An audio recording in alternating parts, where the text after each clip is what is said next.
हाँ जी, कल हमने क्वेश्चन 9 तक कर लिए थे। अब क्वेश्चन नंबर 10 की हम बात करते हैं। वही पहले बेटा अपने को क्या देखना है, इसकी लैंग्वेज पढ़ना है, क्या क्वेश्चन में गिवन है, क्या पूछा है और उसको किस तरह से हम डिराइव कर सकते हैं, किस तरह से उसको सॉल्व कर सकते हैं। एक कण एक समान कोणीय वेग से किसी परवलय में उसकी नाभि के चारों ओर चलता है। A particle is moving in a parabola with uniform angular velocity. तो हमें यहाँ दिया हुआ है कि एंगुलर जो वेलोसिटी है पार्टिकल की,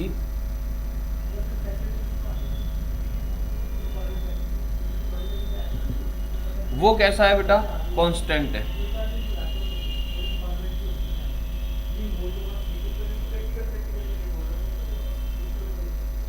सिद्ध करो कि किसी बिंदु पर अभिलंबिक त्वरण मतलब नॉर्मल एक्सेलरेशन, उस बिंदु पर पथ की वक्रता त्रिज्या के समानुपाती होता है। वो जो नॉर्मल एक्सेलरेशन है वो proportional to radius of curvature. हमें प्रूफ क्या करना है, टू प्रूव नॉर्मल एक्सेलरेशन मतलब ये v square by rho is proportional to radius of curvature मतलब रो।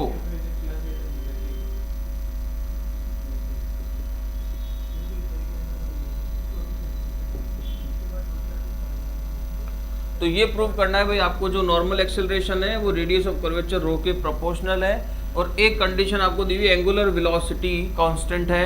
एंगुलर वेलोसिटी क्या लिखते बेटा, D theta by D T constant, ये और गिवन है। और जो पाथ दे रखा है आपको वो पैराबोला दिया हुआ है। तो अब देखो आप बेटा कि हम जो पढ़ रहे हैं रेडियल एक्सेलरेशन, ट्रांसफर एक्सेलरेशन या टेंजेंट और नॉर्मल, तो वहाँ जो पाथ आ रहे हैं वो आर और थीटा में या एस और साई में, ऐसे ही तो आ रहे हैं, ठीक है। और हमको नॉर्मल एक्सेलरेशन को रो के साथ प्रोपोर्शनल दिखाना, रो के साथ उसका रिलेशन दिखाना है, ठीक है। तो देखो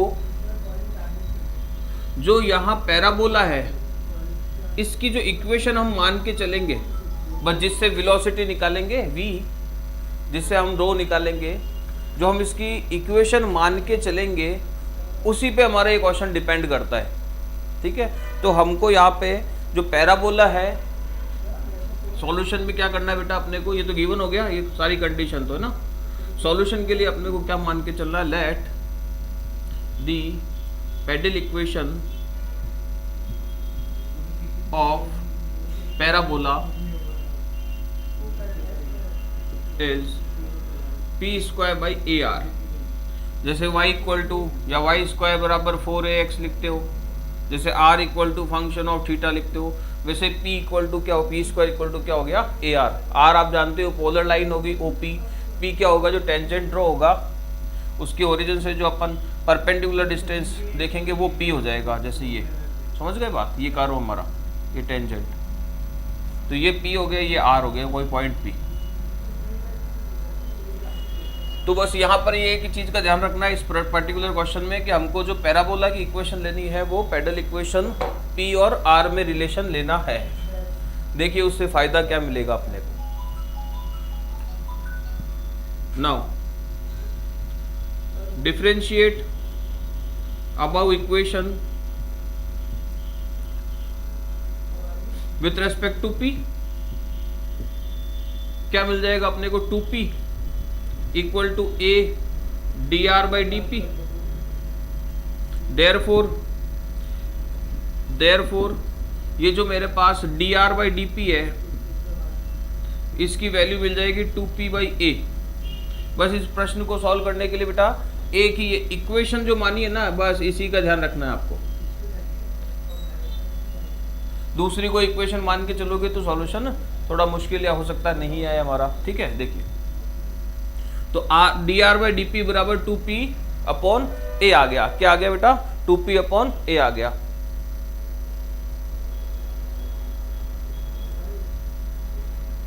अब हमको ये दो टर्म्स निकालने, एक तो v और एक चाहिए हमको रो। क्या चाहिए बेटा? रो। तो देखो, we know that rho is equal to r d r by d p in polar. जो अपने पास ये कंडीशन है पेडल इक्वेशन, इस कंडीशन में वैसे तो आपको पता ही वो क्या लिखते हो आप, D Sai D S by D Sai है ना, लेकिन यहाँ पेडल इक्वेशन में are d r by d P होता है रो। तो रो की वैल्यू क्या आ जाएगी हमारे पास? आर और D r by d P है 2p अपॉन ए। तो भैया हमको रो तो मिल गया। ये लो जी, इसको एक इक्वेशन दे देते हैं। अब हम बात करते हैं बेटा किस पे? वेलोसिटी पे। ठीक है, क्या दिया हुआ है आपको? देखो D theta upon D T, मतलब इसको लिख सकता हूं थीटा डॉट बराबर डब्ल्यू लिख दूं। कांस्टेंट है कोई भी, कांस्टेंट। क्लियर जी? अब देखो, नाउ वी नो दैट, अब आप देखो, याद करो, थोड़ा सा दिमाग पे जोर दो कि मेरे को वेलोसिटी चाहिए, मेरे को एंगुलर वेलोसिटी थीटा डॉट दिया हुआ है ना, p मेरे पास है ना, r मेरे पास है। तो p और r और थीटा डॉट होने पर मैं वेलोसिटी v कैसे लिख सकता हूं? मेरे पास एंगुलर वेलोसिटी है, मुझे लीनियर वेलोसिटी या रेखिक वेलोसिटी चाहिए मेरे को। तो कैसा रिलेशन लिखोगे? लिखते थे ना थीटा डॉट बराबर पी वी अपॉन आर का स्क्वायर। कोणीय वेग और रेखीय वेग में संबंध, relation between angular velocity and linear velocity. तो यहां से मैं v बराबर लिख सकता हूं theta dot r square upon p. Theta dot अपन ने w माना है, w रिप्लेस कर दो, कांस्टेंट है ना, तो v बराबर w r square upon p. Therefore मुझे तो v का स्क्वायर चाहिए, मुझे तो ये टर्म चाहिए भैया, इसको प्रोपोर्शनल दिखाना है, तो v का स्क्वायर ले लिया। क्या हो जाएगा? ये पावर 4 p का स्क्वायर। इसको दे दिया समीकरण नंबर 2। कोई दिक्कत नहीं। अब मैं अगर लिखना चाहूं नॉर्मल एक्सेलरेशन,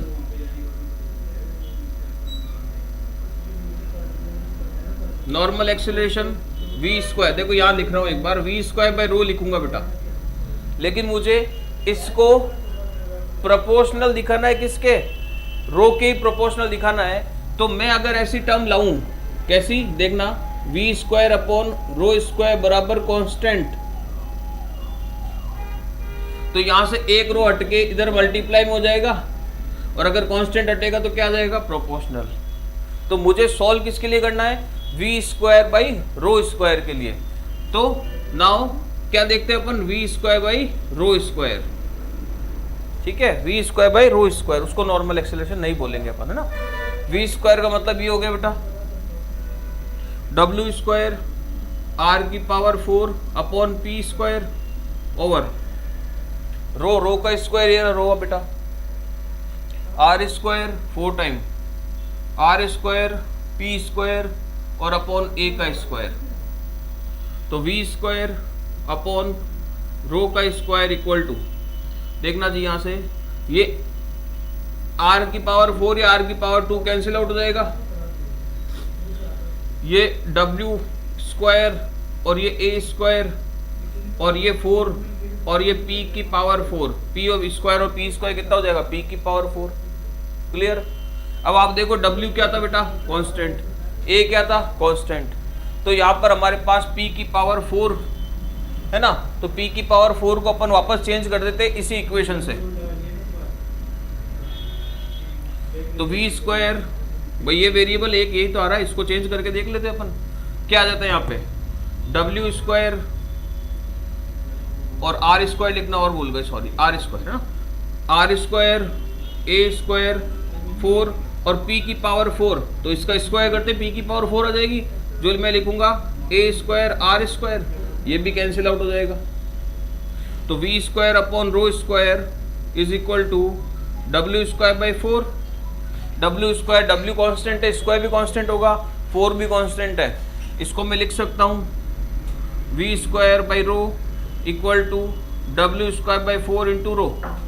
और अगर कांस्टेंट टर्म हटेगी तो ये v square by rho is proportional to rho. और यही अपने को चाहिए था भाई, है ना। ये क्या है, डब्ल्यू स्क्वायर बाई 4 कांस्टेंट ही होगा। जल्दी से इसको छाप लो फटाफट, फटाफट छाप लो बेटा।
अगला देखो बेटा,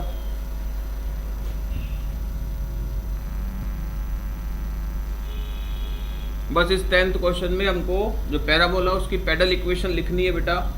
ये हो सकता है कि आपको दी हुई हो, एग्जाम में दे देता है कई बार, है ना, जहाँ पैराबोला की pedal equation P square by a are आपको काम में लेनी है। नहीं देता है तो आपको पता होना चाहिए।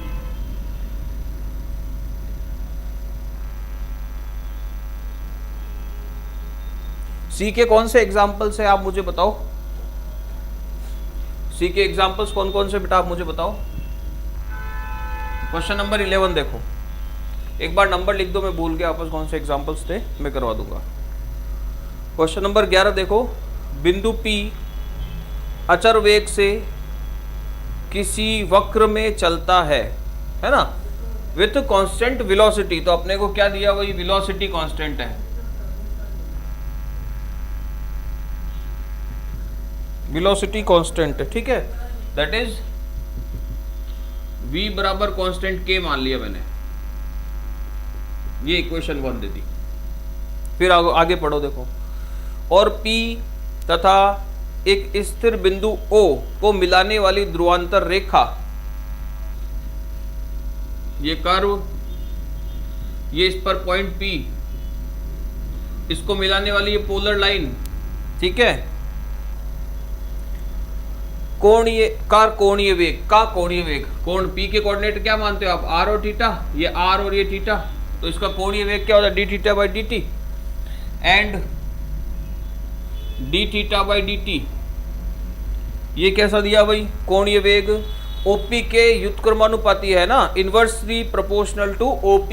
OP कितना माना हुआ है, r, तो इनवर्सली प्रोपोर्शनल का मतलब 1/r। सो यहां से हमें मिल जाएगा theta dot is equal to, constant लिख दूं मैं, W/r लिख देता हूं, और इसको मैं लिख सकता हूं r theta dot equal to W, है ना। इन दोनों कंबाइंड इक्वेशन 2 दे देता हूं इनको, ठीक है जी। और देखो आगे क्या कह रहा है, तो प्रदर्शित कीजिए कि वक्र O ध्रुव वाला एक समान कोणिक सर्पिल है। तो वक्र जो R जो होगा वो एक समान कोणिक सर्पिल है, इक्वी एंगुलर स्पाइरल है, ये देखना है अपने को, है ना। इक्वी एंगुलर स्पाइरल की कंडीशन क्या होती है, ए की पावर, है ना, फाई थीटा कुछ भी, ऐसी equation m theta phi theta, है ना, इस तरह की इक्वेशन लानी है आर की अपने को। और पी का अभिलंबिक त्वरण, पी का अभिलंबिक त्वरण वही टेंजेंट लाइन के प्रोपोर्शनल, तो v स्क्वायर बाई रो अभिलंबिक त्वरण, OP के व्युत्क्रमानुपाती है, ये भी इनवर्सली प्रोपोर्शनल है किसके बेटा, 1/r के। ये प्रूव करना है अपने को, 2 बातें प्रूव करनी है। एक तो कर्व की इक्वेशन ऐसी, इक्वी एंगुलर स्पाइरल, और एक इसका जो नॉर्मल एक्सेलरेशन है वो इनवर्सली प्रोपोर्शनल टू 1/OP। तो सॉल्यूशन देखो भाई, ये तो गिवन कंडीशंस हो गई, वेलोसिटी कांस्टेंट है, थीटा डॉट ये सब कुछ। अब देखो नाउ, अब हम सबसे पहले कण की पाथ की जो इक्वेशन है वो निकालेंगे, r equal to function of theta की फॉर्म में, इस तरह से जो इक्विएंगुलर स्पाइरल आनी चाहिए। ठीक है, तो देखो वो कैसे निकलती है। नाउ रिजल्टेंट वेलोसिटी कैसे डिस्क्राइब करोगे बेटा? अभी यहाँ r और थीटा की बात हो रही है, रेडियल और ट्रांसवर्स वेलोसिटी की बात करेंगे। r और थीटा की बात चल रही, देखो तो किसकी बात करोगे आप? रेडियल और ट्रांसवर्स वेलोसिटी की। रिजल्टेंट वेलोसिटी v बराबर under of radial velocity r dot का स्क्वायर और transverse velocity r theta dot का स्क्वायर। तो v इक्वल टू या v स्क्वायर इक्वल टू क्या आ जाएगा बेटा? अंडर हटा दिया मैंने, r डॉट का square plus r theta dot किसके बराबर लिखा हुआ है? w का स्क्वायर। मैं r थीटा डॉट लिख देता हूं, इसका स्क्वायर हो जाएगा v square minus w square के, और v स्क्वायर मैंने कांस्टेंट माना हुआ है k, तो ये वैल्यू हो जाएगी बेटा k square minus w square के, और एक कांस्टेंट में से दूसरा हटाओगे कोई कांस्टेंट आएगा, मैंने मान लिया a स्क्वायर लेट। ठीक है, सेम बोल सकते हैं। So r dot is equal to a, so r dot equal to a। देखना भाई, ये इक्वेशन और मिल गई एक मेरे को। मुझे कण के पथ की इक्वेशन चाहिए, याद करो कण के पथ की इक्वेशन कैसे निकालते थे आप? r dot upon r theta dot करके r और थीटा में रिलेशन निकालते थे। तो क्या करेंगे, इक्वेशन 3 में डिवाइड करेंगे किसका? इक्वेशन 2 का। तो हमें मिल जाएगा r dot upon r theta dot equal to a upon w, और इसका थीटा डॉट सेपरेट करेंगे तो r dot upon r equal to a upon w को नया कांस्टेंट म्यू बोल देता हूं मैं, ये लो, और थीटा डॉट वेयर पास ही लिख देता हूं, ये जो a अपॉन w है ये मैंने म्यू लिख दिया है। दोनों साइड इंटीग्रेट करेंगे, ऑन इंटीग्रेटिंग ऊपर फंक्शन का डेरिवेटिव नीचे फंक्शन, क्या बन जाएगा? लॉग r, इधर म्यू थीटा डॉट का म्यू थीटा, और प्लस कांस्टेंट लिख देंगे लॉग c1। क्लियर बेटा यहां तक? आगे देखो,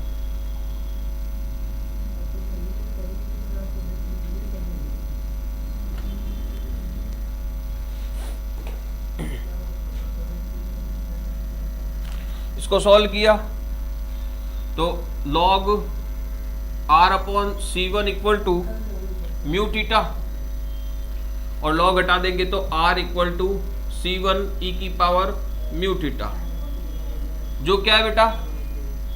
ये क्या आ गई? Equation number 4, which is equation of path. क्या आ गई अपने पास? पथ की समीकरण आ गई, जो किस फॉर्म में? देखो इसी फॉर्म में है ना, इक्वी एंगुलर स्पाइरल की इक्वेशन की फॉर्म में है। अब यहां से आगे सॉल्यूशन करते हैं। तो ये एक कंडीशन तो आ गई। अब दूसरी कंडीशन निकालना है कि इसका जो नॉर्मल एक्सेलरेशन है वो इनवर्सली प्रोपोर्शनल है 1/r के। तो वेलोसिटी v तो गिवन है, k होगा। ठीक है, अपने को क्या निकालना है? रो निकालना है। हमारे पास रो के लिए भाई रो क्या होता है? ds/d सही है ना, लेकिन रो वक्रता त्रिज्या है, रेडियस ऑफ कर्वेचर है, तो यहाँ s और साई की कहीं बात नहीं हुई है, हमें r और थीटा दिया हुआ है। तो यहाँ रेडियस ऑफ कर्वेचर को हम r और थीटा वाले फॉर्मूले से सॉल्व करेंगे, जो आपके किसी एक एग्जाम्पल में भी किया हुआ है, लेकिन वो कार्टेशियन फॉर्म में है ना। देखिए, तो उसमें हमारे पास r और उसके डेरिवेटिव्स यूज होते हैं, है ना। तो यहाँ r का डेरिवेटिव, यहाँ से r का डेरिवेटिव निकाल लेते हैं। क्या हो जाएगा? c1 म्यू और e की पावर म्यू थीटा। एक बार और कर देते हैं, या इसको मैं लिख सकता हूं c1 e की पावर, इसको तो मैं r लिख सकता हूं, तो ये म्यू r हो जाएगा। और अगर एक बार और डेरिवेटिव कर दूं तो ये म्यू का स्क्वायर और आर हो जाएगा। क्लियर जी बात। इसको मैंने दे दी 5 समीकरण, इसको दे दिया 6। हालांकि कोई इनका काम नहीं है, आगे काम में आएंगे। डबल डॉट का मतलब, इसका मतलब हो गया d r by d theta, और इसका मतलब d two r by d theta square. समझ रहे हो बेटा बात को? जल्दी से बताओ, समझ रहे हो क्या बात को? हाँ के ना, जल्दी बताओ।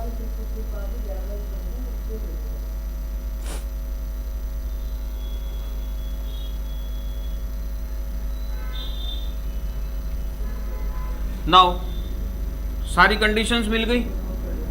वी नो दैट जो हमारे पास रो है, वक्रता त्रिज्या जो है उसका और पोलर फॉर्म जो रिलेशन है कर्व का, वो कैसे है? R square plus d r by d theta का होल स्क्वायर की power 3/2 upon r square plus 2 d r by d theta का होल स्क्वायर और माइनस का r d two r by d theta का स्क्वायर। कौन से examples पूछ रहे हो बेटा? एक मिनट रुको, देखो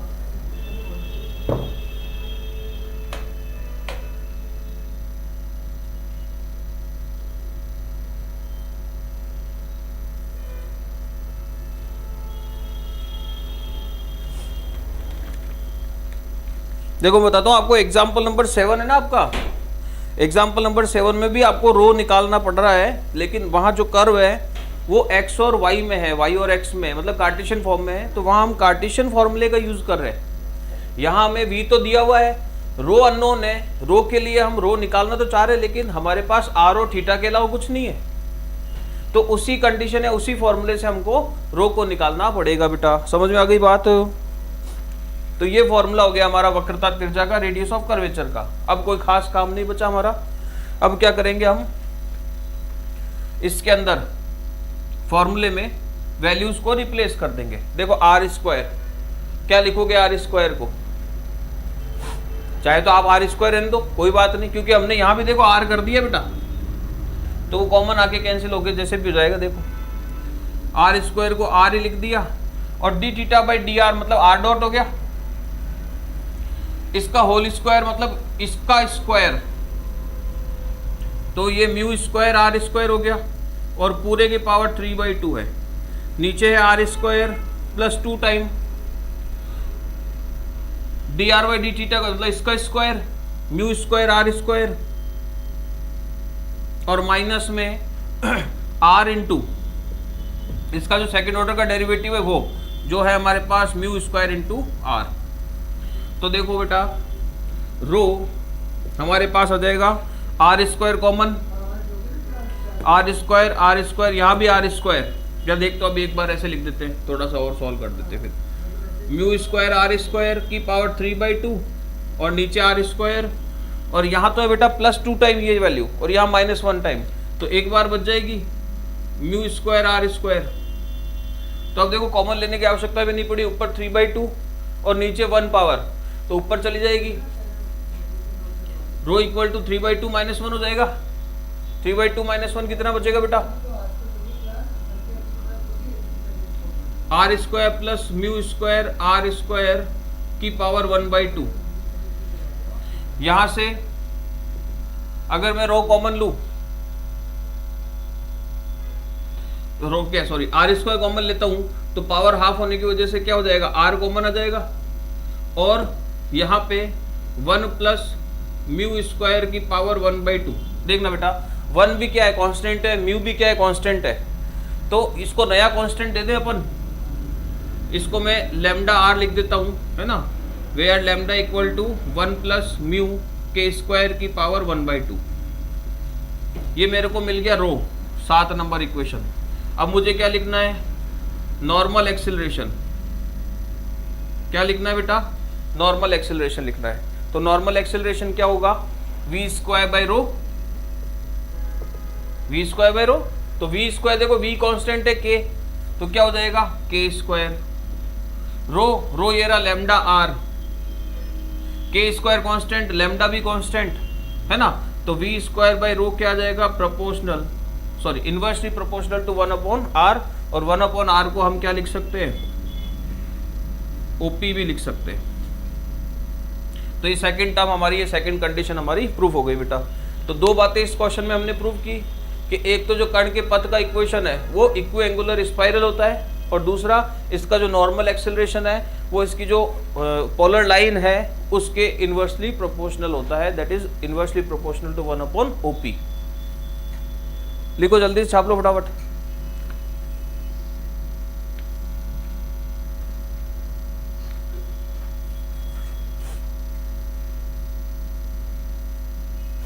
इंग्लिश वाले जल्दी से लिख लो बेटा, फटाफट लिख लो।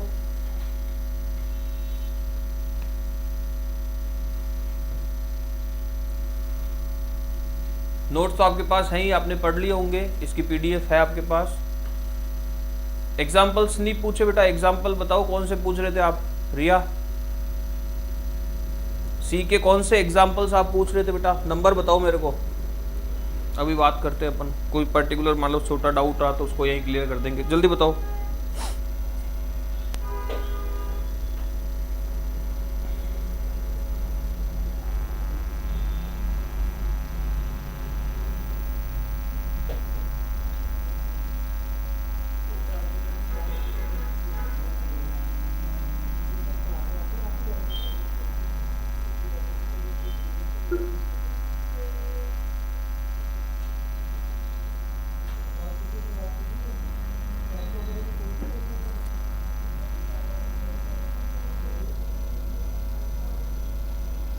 एग्जाम्पल नंबर 4 बताना है केवल, है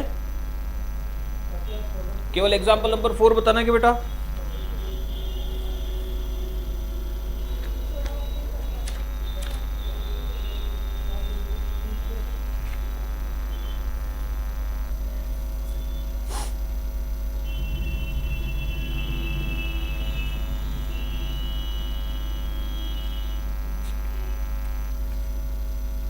मेरे पास तो किताब ही पूरी नहीं है। मेरी किताब क्या बेटा फट गई थी, तो मैं ये इतना सा टुकड़ा जो अभी काम में आ रहा है ना वही लेके आया हूँ। पूरी बुक नहीं है मेरे पास, ये डी के एग्जाम्पल्स ही हैं, सी का एग्जाम्पल नहीं है। आप मेरे को या तो पिक्चर सेंड कर दो एग्जाम्पल की, मैं बता देता हूँ। मेरे पास डी के ही एग्जाम्पल है बेटा, सी के है ही नहीं। ये बुक इतनी सी मेरे पास टुकड़ा बच रह गया बुक का। चलिए आगे देखते हैं अपन क्वेश्चन नंबर 12, इसको सॉल्व करने की कोशिश करते हैं अपन। क्वेश्चन नंबर 12 को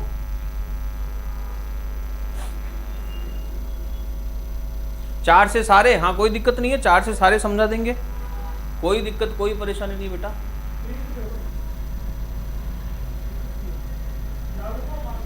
हाँ बिल्कुल, डायग्राम भी बता देंगे। अभी मेरे पास क्या बुक ही नहीं है पूरी, तो मैं आपको समझा दूंगा ना, कल लाऊंगा मैं इसकी पूरी बुक।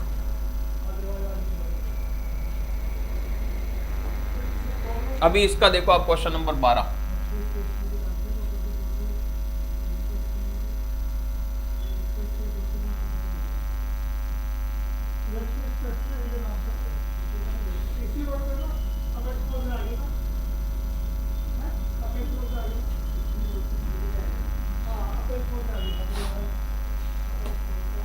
देखिए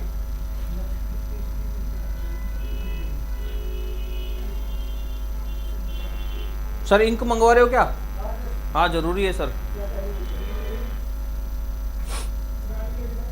क्वेश्चन नंबर 12 देखिए, एक बिंदु, ये जो लास्ट वाले क्वेश्चन है ना बेटा, ये ज़्यादा इंपॉर्टेंट है। क्यों इंपॉर्टेंट है आप खुद समझ पा रहे हो कि हमने जो भी पिछला क्वेश्चन किया उसमें क्या काम में आया हमारा, रेडियल वेलोसिटी और ट्रांसवर्स वेलोसिटी, और उसका रिलेशन या वो कहाँ काम में लिया इसने, वो हमारे नॉर्मल एक्सेलरेशन में काम में लिया। मतलब सी और डी दोनों का एक ही में काम हो गया हमारा। तो ये इस वजह से ज़्यादा थोड़े से इंपॉर्टेंट बन जाते हैं क्वेश्चन। देखिए क्वेश्चन नंबर 12 क्या कह रहा है कि एक बिंदु P ध्रुव O के सापेक्ष अचर कोणीय वेग से एक समान कोणिक सर्पिल में गमन करता है। तो देखो इतना हमने पढ़ लिया, 2-3 चीज़ें हमारे समझ में आ गई है कि अगर एक समान कोणीय वेग है ना, तो कण का जो पथ का समीकरण है वो एक समान कोणिक सर्पिल रहता है। एक समान कोणिक सर्पिल है तो कोणीय वेग अचर रहता है। कोणीय वेग की बात कर रहा है, इसका मतलब स्पर्श रेखा का कोणीय वेग नहीं है, सिंपल वाला कोणीय वेग है, मतलब थीटा की बात ये कर रहा है। समझ में आई बात? तो हमें क्या क्या दिया हुआ है, एंगुलर वेलोसिटी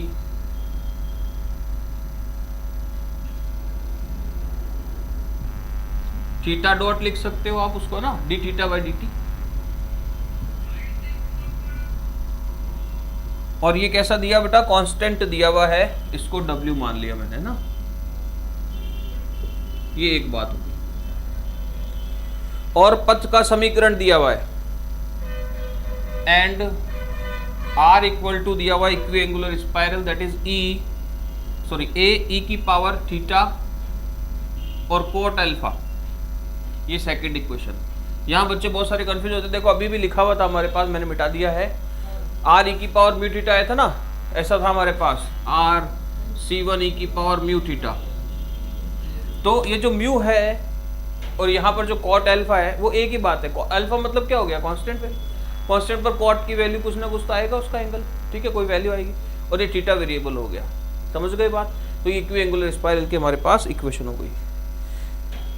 सिद्ध कीजिए कि इसका जो त्वरण है OP के समानुपाती है। इसका जो त्वरण है वो OP के समानुपाती है। अब यहां त्वरण की बात कर रहा है। देखो आगे का क्वेश्चन मत पढ़ो आप, आगे क्वेश्चन मत पढ़ो आप। देखो इसने क्या दिया है, एंगुलर वेलोसिटी थीटा डॉट। इसने क्या दिया है, R फंक्शन ऑफ थीटा। और पूछा क्या है बेटा, इसने पूछा है त्वरण। इसने क्या पूछा है, एक्सिलरेशन पूछा है। और मैंने कल भी ये बात कही थी, परसों भी कही थी, कि जब एक्सिलरेशन या वेलोसिटी बिना किसी, जैसे नॉर्मल है या रेडियल, इसके आगे कुछ ऐसा लिखा हुआ नहीं आ रहा है, तो इसका मतलब ये किसकी बात कर रहा है, रिजल्टेंट की।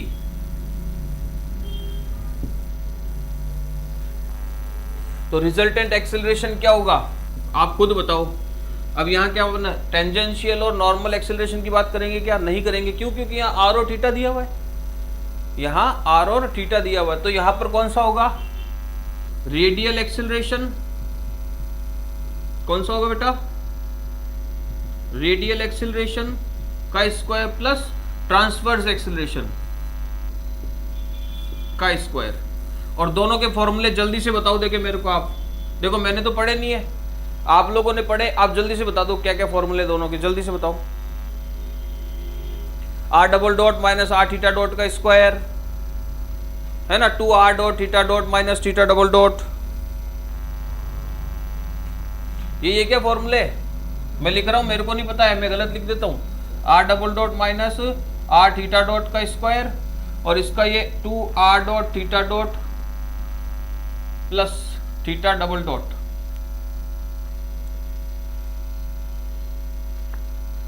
ये होंगे क्या, अरे भाई टाइम भी हो रहा तुम्हारा, जल्दी देखो।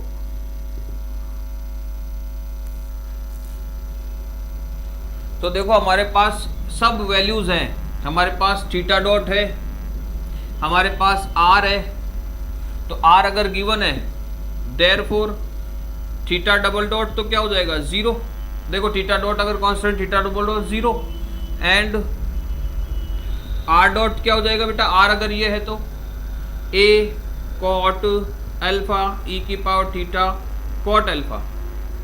इसको मैं लिख सकता हूं, ये A और ये तो R हो गया, तो R cot alpha. R double dot double derivative, इसका एक बार और डेरिवेटिव करोगे तो क्या हो जाएगा, कॉट स्क्वायर और इंटू R। ये इक्वेशंस आ गए बेटा, 3 और 4 दे दूं।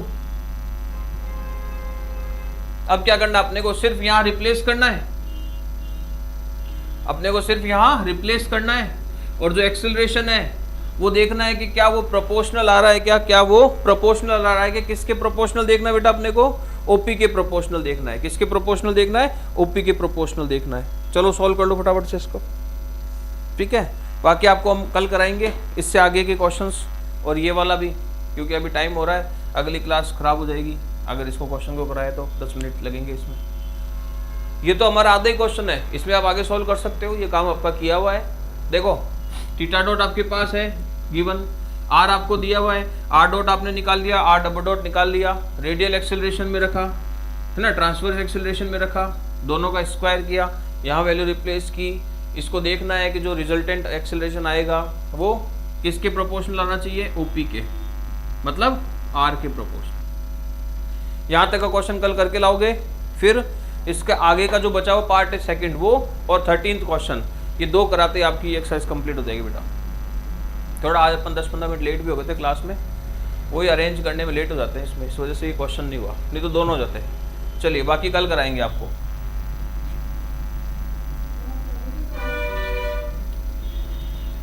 कोशिश करता हूँ, देखो सर अभी करता हूँ उसको, कोशिश करता हूँ अरेंज करने की।